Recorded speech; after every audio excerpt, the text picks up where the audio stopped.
Je me mets à travailler de nuit pour être là pour ma fille, pour recoller les morceaux, surtout sauver les relations avec ma fille et avec son père qui était d'accord qu'on peut se battre, Oui. rattraper. Jusqu'au jour où elle rentre. Elle est triste, d'une tristesse.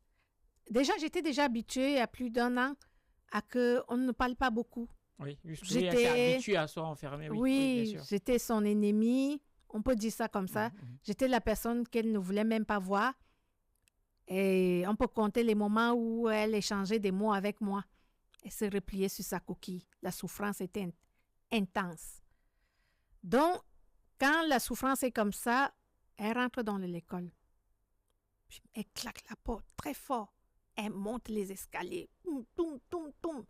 Elle rentre dans la chambre. Son père me dit, mais qu'est-ce qu'elle a? Mais va. Je dis, mais non, pas moi. Tu sais bien que c'est pas la personne qu'elle a. Là, oui. Oh oui. Il me dit, oui, je vais aller. 20 minutes passent. Il va. J'entends ça. Non! T'as pas fait ça! T'as pas fait ça, non! T'as pas fait quoi? Viens, appelle les pompiers, Lily, appelle les pompiers. Je monte donc avec le téléphone à main, appelle les pompiers. Valère.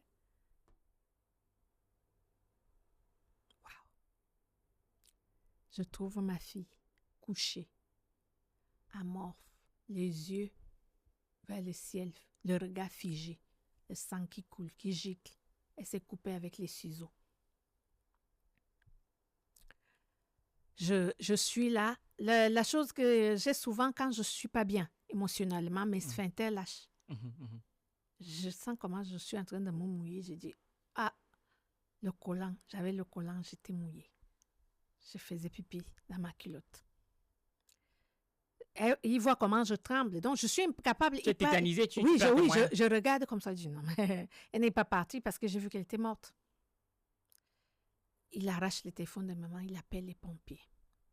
De là aux urgences, je ne peux pas te dire. Blackout. Si j'étais là, si j'étais au Cameroun, non. Oui. Si j'étais où, je ne sais pas là où j'étais. J'ai vu ma vie défiler. J'ai vu le jour de sa naissance. J'ai vu la grossesse. J'ai vu ma vie défiler. J'ai dit, si elle part, qu'est-ce que tu fais? Tu n'as plus besoin de vivre. La culpabilité, les remords, d'aller en formation. Et si j'allais arrêter? Et si, pourquoi je n'ai pas arrêté? Et pourquoi je n'ai pas pu? Et pourquoi? Et pourquoi? Et pourquoi? L'angoisse de ça, les douleurs. Waouh! Elle a été internée. Heureusement, on est en Europe, pris en urgence. Je te dis ça, c'était les... Allez très vite, surtout quand très c'est vite. jeune comme ça, c'est très très vite. En pédopsychiatrie. Dès que le psychiatre nous a vu, le médecin, il dit, qu'est-ce que ça vous dit? J'ai dit, c'est la souffrance. C'est un appel à l'aide. Et pourquoi? Vous connaissez pourquoi? Il dit oui. On sait. Mais je n'aurais pas imaginé à ce point-là. Ce genre de choses, on se dit que ça n'arrive pas aux autres. Je tremblais. J'ai fait peut-être 2 jours sans dormir. Je ne savais pas comment je faisais. Je partais travailler, j'étais comme un zombie. C'est-à-dire, on me parlait, j'étais pas là. On était à son chevet. Dès que je rentrais, j'étais là, on faisait les tours avec son père. On a vraiment été soudés à ce niveau-là. On ne regardait plus ce qui se passait. C'était la priorité. Au bout de 5 jours, le psychiatre nous dit, quand elle sera mieux, on va avoir un échange thérapeutique familial. Savoir de cet échange-là, en sortant de là, j'ai su que c'était fini. Parce que lorsqu'on échange, le psychiatre nous écoute. On donne la parole à ton ex-mari. Mon ex-mari, à ma fille, on me donne la parole. De ce qui ressortait, tel a dit, l'autre a dit, la grande a dit, la petite fille et la cadette a dit, c'était ça, de part et d'autre chez ma fille. Chez son père, pareil. Le psychiatre à la fin dit, je ne sais pas si vous êtes comme moi, vous avez compris. vous n'aviez même pas une décision dans votre famille. C'est vos 2 filles qui sont devenues les chefs de famille. Vous, vous êtes figurant. Et la dame, elle n'existe même pas. La dame. C'est moi. Ah oui. N'existe pas dans vos discours. C'est la personne qui est hors. Parce qu'on vous entend, que ce soit ta fille, que ce soit toi, ce sont vos 2 filles. Vos 2 filles qui gèrent le couple. Enfin, voilà, qui gèrent la famille. Une semaine après, elle est sortie. Elle avait peur qu'on sache à l'école. Je lui ai dit, on va prendre les dispositions. Mais on a dit au professeur principal, parce qu'on avait peur qu'elle refasse la même chose. Elle repasse à la... Qu'il soit un peu plus vigilant, quoi. Voilà. Elle est repartie à l'école. Moi, entre-temps, je préparais déjà le voyage parce que ça faisait 6 ans que je ne suis pas allée au Cameroun. Mes parents étaient gravement malades. J'ai dit donc, je vais aller rendre visite à mes parents et voir dans quel état c'est mon père qui était vraiment un peu plus malade. Donc, on rentre à la maison. Les 2 semaines, je me prépare pour aller. J'étais déjà dans les préparatifs. 15 jours après la reprise de ma fille à l'école, on est couché, on fait la sieste. Il me dit, monsieur D me dit, il faut qu'on parle. Ah, la fameuse phrase. Il faut qu'on parle. Dans ma tête, j'ai dit, on va toujours parler de notre fille. Bien sûr, bien sûr. Il dit, au vu de tout ce qui se passe ces derniers temps, depuis même 1 an, 2 ans, je pense que il est temps que chacun prenne sa route. Qu'est-ce que tu en penses? Wow. L'ouragan, le cyclone, dévaste tout sur son passage. J'étais perdue, désorientée dans le temps et l'espace. Je ne m'attendais pas. Bien que je savais que ça tient sur un bout de fil. Ah oui, le fameux jour est arrivé. Je me suis tue pendant une demi-heure peut-être. Je ne parlais pas parce que je voyais ma vie défiler. J'avais comme si on m'a attaché les mâchoires. Je lui dis à la fin, je pense que ça a été bien mûri. Et tu as bien nourri même cette décision. Que veux-tu que je te dise?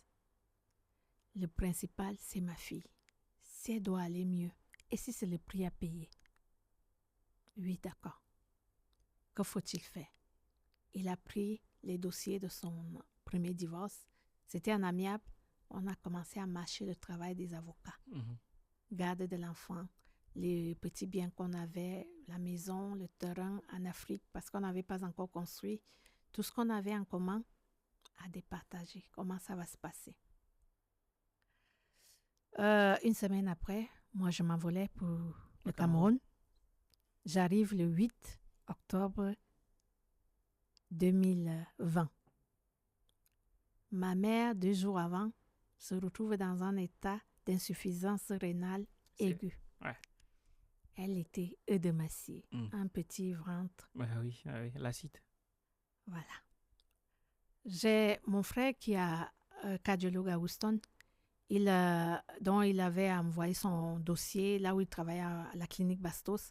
Donc, il appelle en urgence là-bas. Ses confrères lui disent que, mais, monsieur, pourquoi vous avez tant attendu? Oui, le rein est foutu. Votre maman, on vous avait bien dit que quand ça ne va pas, sauf que nous, c'est au village qu'on ne nous a pas dit comment c'était. Le fait que donc comprendre que ma sœur arrive, tension à 7, hémoglobine à 7. Ma sœur arrive, je n'ai pas su pourquoi on n'a pas mis les poches de sang là, les globulaires là, le jour là. Je n'ai pas su. Il les fait comprendre que ma sœur arrive, elle va s'occuper de tout. Là, je sais que tout va aller pour le mieux. J'arrive à Simalène et je sors de l'aéroport, il est presque 23h30 avec mon petit frère. Et là, la clinique est fermée. Il me dit, la clinique est fermée, on va aller le matin. On ouvre à 8h. Il faut qu'à 8h, nous soyons devant la porte. On va faire la surprise à la maman. Sauf que, erreur.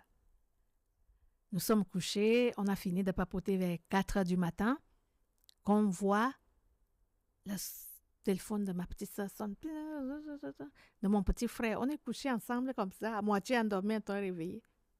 Il décroche, il cherche, il décroche. Waouh, waouh, waouh, maman est morte, maman est morte, maman est morte. La nuit de ton arrivée. Waouh.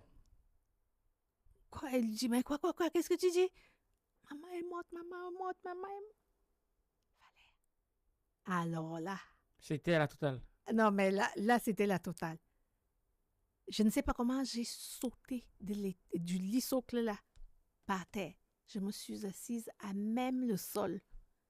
De 5h30 à 7h30.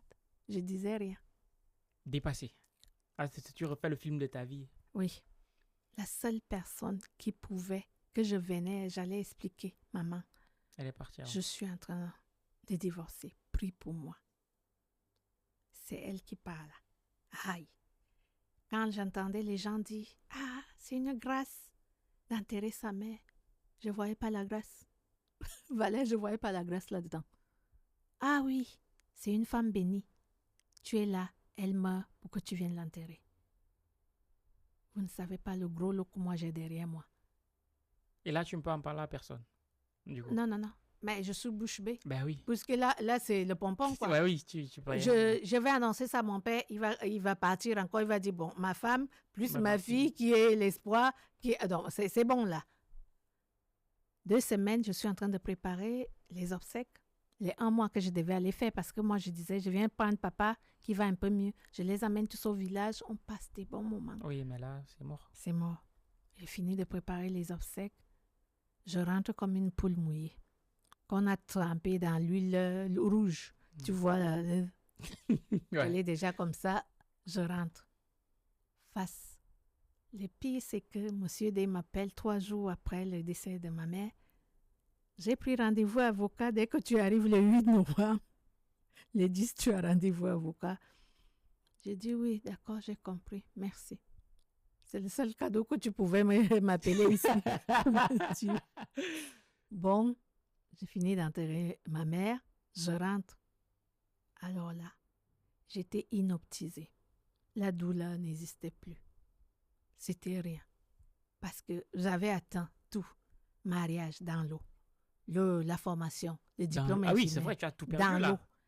Le couronné de la maman dans l'eau. Qu'est-ce qui va encore m'effrayer? Qu'est-ce qui va encore me faire peur?